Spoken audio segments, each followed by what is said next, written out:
नमस्कार दोस्तों, स्वागत है आपका आज एक नई कहानी में। आज जो कहानी हम आपके लिए लेकर आए हैं, नाम है गोदान। गोदान हिंदी साहित्य का सबसे विख्यात उपन्यास रहा है, या यूं कहे कि सबसे विख्यात उपन्यासों में से एक रहा है। इसके लेखक हैं श्री मुंशी प्रेमचंद जी। मुंशी प्रेमचंद भारत के उन महान लेखकों में से थे जिन्होंने अपनी सशक्त लेखनी के माध्यम से सामाजिक कुरीतियों, रूढ़िवादियों एवं शोषणकर्ताओं पर कुठाराघात करके पाठकों को न केवल स्वस्थ मनोरंजन दिया, बल्कि सामाजिक बुराइयों के दुष्परिणाम को उजागर करते हुए उन्हें जड़ से समाप्त करने का संदेश दिया। मुंशी प्रेमचंद की प्रत्येक पुस्तक वास्तव में समाज को एक नई राह, नई रोशनी देने वाली पुस्तक होती है। यदि पाठक भारतीय सामाजिक जीवन के उत्थान, गरिमा और आदर्शों का गहराई से अध्ययन करना चाहे तो मुंशी प्रेमचंद की पुस्तक उनके लिए पूर्ण सहयोगी सिद्ध होगी। प्रस्तुत पुस्तक गोदान उन्हें उपन्यास सम्राट मुंशी प्रेमचंद की एक ऐसी ही अविस्मरणीय कृति है। उन्हीं कलम के जादूगर मुंशी प्रेमचंद की अमर कृति आज हम आपके सामने प्रस्तुत करना चाहते हैं। उम्मीद है कि आपको पसंद आएगा। अगर कोई गलती हो जाए तो उसके लिए मैं माफी चाहूंगा। होरीराम ने दोनों बैलों को सानी पानी देकर अपनी स्त्री धनिया से कहा, गोबर को ऊख गोड़ने भेज देना, मैं न जाने कब लौटूं, जरा मेरी लाठी दे दे। धनिया के दोनों हाथ गोबर से भरे थे, उपले पात कर आई थी। बोली, अरे कुछ रस पानी तो कर लो, ऐसी जल्दी क्या है।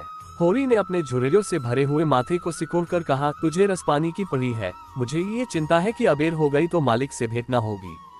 स्नान पूजा करने लगेंगे तो घंटों बैठे बीत जाएगा। इसी से तो कहती हूँ कुछ जलपान कर लो, और आज न जाओगे तो कौन हर्ज होगा। अभी तो परसों गए थे। तू जो बात नहीं समझती उसमें टांग क्यों अड़ाती है भाई। मेरी लाठी दे दे और अपना काम देख। यह इसी मिलते जुलते रहने का प्रसाद है कि अब तक जान बची हुई है, नहीं कहीं पता न लगता कि किधर गए। गांव में इतने आदमी तो हैं, किस पर बेदखली नहीं आई, किस पर कुर्की नहीं आई।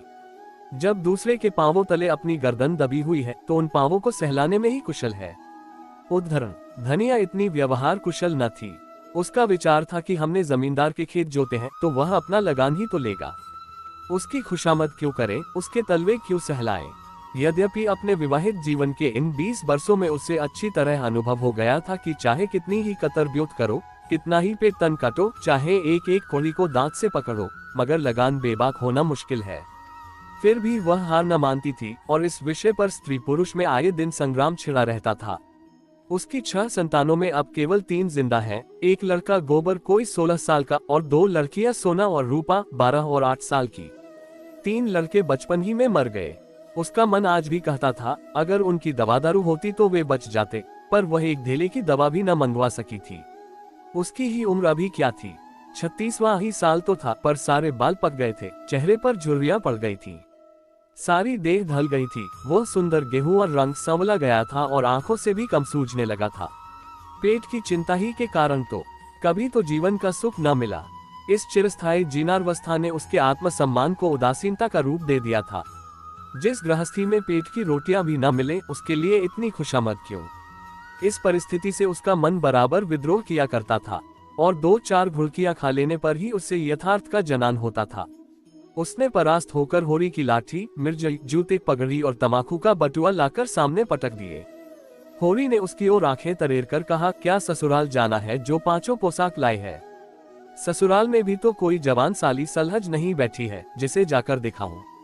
होरी के गहरे सांवले पिचके हुए चेहरे पर मुस्कुराहट की मृदुता झलक पड़ी। धनिया ने लजाते हुए कहा, ऐसे ही तो बड़े सजीले जवान हो कि साली सलहजे तुम्हें देखकर रीझ जाएंगी। होरी ने फटी हुई मिर्जई को बड़ी सावधानी से तह करके खाट पर रखते हुए कहा, तो क्या तू समझती है मैं बूढ़ा हो गया। अभी तो 40 भी नहीं हुए। मर्द 60 पर पाठे होते हैं। जाकर शीशे में मुंह देखो। तुम जैसे मर्द 60 पर पाठे नहीं होते। दूध घी अंजन लगाने तक को तो मिलता नहीं, पाठे होंगे। तुम्हारी दशा देख देख कर तो मैं और भी सूखी जाती हूँ कि भगवान ये बुढ़ापा कैसे कटेगा, किसके द्वार पर भीख मांगेंगे। होरी की वह क्षणिक मृदुता यथार्थ की इस आंच में जैसे झुलस गई। लकड़ी संभालता हुआ बोला, 60 तक पहुंचने की नौबत न आने पाएगी धनिया, इसके पहले ही चल देंगे। आगे की कहानी अगले पार्ट 2 में सुनेंगे। धन्यवाद।